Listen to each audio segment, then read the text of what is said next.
بسم اللہ الرحمن الرحیم۔ نومولود بچے کی ناک اور ماتھا دبانا، یہ فضیلہ ذیشان نے پوچھا ہے سوال۔ اچھا بھائی، چھوٹے بچے کو دبانا تاکہ ناک کھڑی ہو جائے یا ماتھا دبانا تاکہ وہ کچھ دب جائے، کیا یہ اسلام میں جائز ہے؟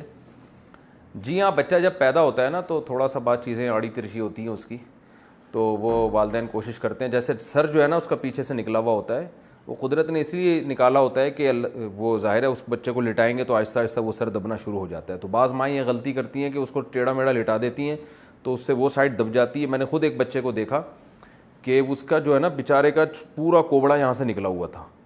ہوا یہ ہے کہ بچے کو ماں نے جب لٹاتی تھی ماں تو اتنی غفلت تھی کہ بچے کے نا ایسے یوں کر کے لٹاتی تھی، وہ بچے کا منہ اس طرف ہوتا تھا، تو یہ حصہ دبنا شروع ہوا، تو ایک وقت میں اتنا زیادہ دب گیا کہ اب بچہ سر سیدھا ہی نہیں کر سکتا تھا، تو مستقل ماں کو پھر اسی طرح لٹانا پڑتا تھا، تو ہوتے ہوتے بہت زیادہ دب گیا وہ، اور یہ پیچھے سے پوری ایک نوک نکل آئی، اور بچہ بھی نہیں، بچی تھی وہ، تو ایسا بھی ہوتا ہے، تو یہ کرنا پڑتا ہے۔ لیکن یہ جو ناک کے بارے میں کہتے ہیں کہ دبا کے یوں کریں تو ناک کھڑی ہو جائے گی، یہ کسی ڈاکٹر سے پوچھ لیں، میرا خیال ہے ایسا نہیں ہوتا کہ وہ ناک کو یوں اٹھائیں تو یہ کھڑی ہو جائے ناک۔ البتہ پیشانی کو دبانے سے شاید دب جاتی ہو، یہ مجھے معلوم نہیں ہے، لیکن سر بہرحال وہ دب جاتا ہے اور وہ بنانا ضروری ہے بچے کا، اور یہ ناجائز نہیں ہے۔ کون سے رشتہ دار کو زکوٰۃ دے سکتے ہیں؟ زکوٰۃ اپنے رشتہ داروں کو دینا جائز ہے، خصوصاً ان رشتہ داروں کو جو غریب ہیں لیکن ان کے بیٹے موجود ہیں۔ یہ پوچھا ہے جی ساجد صاحب نے امریکہ سے۔ دیکھیے، زکوٰۃ ہر اس شخص کو دی جا سکتی ہے جو غریب ہے، صاحب نصاب نہیں ہے۔ صاحب نصاب نہ ہونے کا مطلب یہ ہے کہ اس کے پاس 52.5 تولہ چاندی، جو پاکستان میں تقریباً 40-50 ہزار کے درمیان اس کا ریٹ چلتا ہے، اس چاندی کے بقدر اس کے پاس کیش اماؤنٹ نہ ہو، گولڈ نہ ہو اور سلور نہ ہو، یا اضافی پراپرٹی کا مطلب ایک تو رہنے کا مکان ہے، اس مکان کے علاوہ ایسی پراپرٹی جو استعمال میں نہیں ہے، دکان کے اگر کرائے پر دی ہوئی ہے تو وہ استعمال میں پراپرٹی ہے، وہ نصاب میں شامل نہیں ہوتی، یعنی وہ چیز جو استعمال میں نہیں ہے، پورے سال استعمال میں نہیں آتی، تو ایسی تمام چیزوں کی، یعنی 5 چیزوں کی ویلیو لگائی جاتی ہے: سونا، چاندی، تجارتی مال، وہ مال جو بیچنے کے لیے خریدا ہو، اور کیش اماؤنٹ، اور 5ویں چیز وہ چیز جو استعمال میں نہ آتی ہو، پورے سال استعمال میں نہیں آ رہی۔ تو ایسی 5 چیزیں یا پانچوں کا مجموعہ، یا ان میں سے کوئی ایک چیز بھی اگر 52.5 تولہ چاندی کے برابر پہنچ جاتی ہے، یعنی 40-50 ہزار کی مالیت کے پاس کسی کے پاس اگر ہے، تو آپ اس کو زکوٰۃ نہیں دے سکتے۔ تو اگر کسی کے پاس اس سے بھی کم مالیت کی یہ 5 چیزیں ہیں تو پھر اس کو زکوٰۃ دے سکتے ہیں۔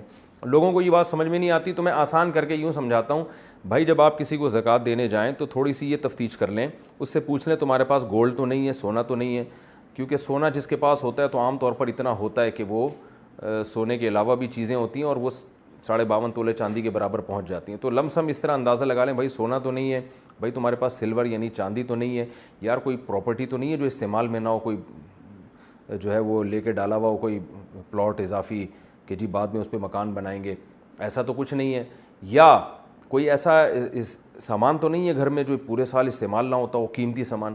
یہ والا سوال پوچھنے کی ضرورت بھی نہیں ہے، کیونکہ عام طور پر ایسا ہوتا نہیں ہے کہ کوئی ایسا سامان جو پورے سال استعمال ہی نہ ہوتا اور اس کی قیمت بھی اتنی اچھی ہو۔ تو یہ 3-4 چیزیں بہرحال پوچھیں، سونے کا، چاندی کا، بھائی کیش اماؤنٹ کتنا ہے بینک میں، ایسا تو نہیں 50-60 ہزار روپے تمہارے پاس پڑے ہوئے ہیں، تو ایسے لم سم چند سوالات پوچھ کے اندازہ لگا لیں، اگر لگتا ہے کہ یہ غریب ہے تو اس کو دے دیں آپ پیسے، پھر ادا ہو جائے گی، بے شک وہ بعد میں غریب نہ بھی ہو، کیونکہ آپ کے بس میں جو تھا وہ آپ نے کر لیا، اس سے زیادہ انسان تحقیق کر نہیں سکتا، تھوڑا سا حالات کا اندازہ بھی لگا لیں کہ سچ بول رہا ہے جھوٹ بول رہا ہے، تو جو جتنا زیادہ غریب ہوگا اس کو زکوٰۃ دینے کا اتنا ہی ثواب ہوگا، چاہے اس کے بچے جوان ہوں یا نہ ہوں، اس سے فرق نہیں پڑتا، عورت بیوہ ہو یا شادی شدہ ہو، اس سے فرق نہیں پڑتا۔ بعض لوگ کہتے ہیں وہ بیوہ عورت ہے اس کو زکوٰۃ دینی چاہیے، بھائی بیوہ ہے لیکن اس کے بیریا ٹاؤن میں پلاٹ ہیں، ہو سکتا ہے اس کے شوہر نے وراثت اتنی چھوڑی ہو کہ وہ مالدار ہو گئی ہو، تو مالداری پر ہے زکوٰۃ کا مدار، بیوہ یا کمارے ہونے پر یا میرڈ ہونے پر یا بچے جوان ہیں یا نہیں ہے، اس پر مدار نہیں ہے۔ بچے چھوٹے ہیں مگر پراپرٹی آپ کے پاس بہت ہے تو زکوٰۃ نہیں دے سکتے، بچے بڑے ہیں مگر غریب ہیں آپ تو پھر زکوٰۃ دے سکتے ہیں۔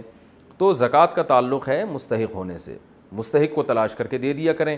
رشتہ دار کو دیں گے تو حدیث میں آتا ہے دگنا ثواب ہے، ایک رشتہ داری جوڑنے کا اور ایک زکوٰۃ دینے کا، اور رشتہ دار کو دیتے ہوئے یہ بتانا بھی ضروری نہیں ہے کہ یہ زکوٰۃ ہے، بلکہ کسی بھی غریب کو دیں تو یہ بتانا ضروری نہیں یہ زکوٰۃ ہے، دل میں یہ نیت کریں کہ یہ زکوٰۃ ہے، اس کو آپ گفٹ کر کہہ کے دے سکتے ہیں آپ اس کو۔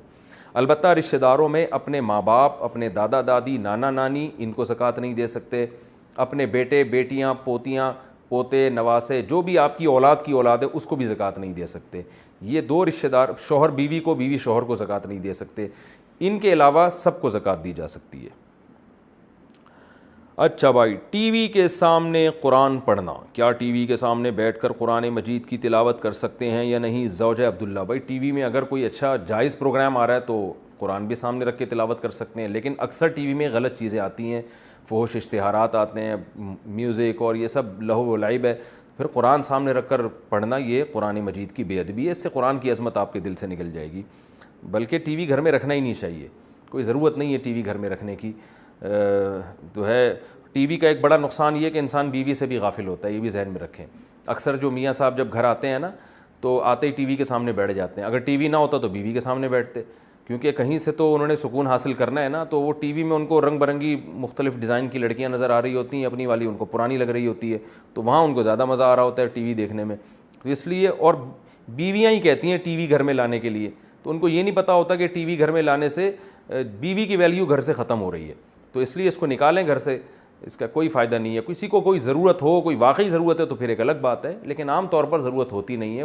ایویں ڈراموں فلموں کے لیے لوگوں نے رکھا ہوا ہوتا ہے. تو اس لیے جو ہے وہ اس سے اجتناب کریں تو اچھا ہے. مرحوم کی طرف سے بچے روزے رکھ سکتے ہیں؟ سوال نہیں لکھا انہوں نے، یعنی نام نہیں لکھا. ہماری ایک رشتہ دار خاتون ہے، ان کی رمضان میں وفات ہوئی ہے. وہ روزوں کا بہت اہتمام کرتی تھی. ان کی بیماری کی وجہ سے جو روزے رہ گئے ہیں، کیا وہ ان کی اولاد کو رکھنے چاہیے؟ نہیں، بلکہ اگر انہوں نے فدیہ کی وصیت کی تھی تو فدیہ دے دیں، ورنہ فدیہ بھی لازم نہیں ہے. بس توبہ استغفار کریں ان کے لیے.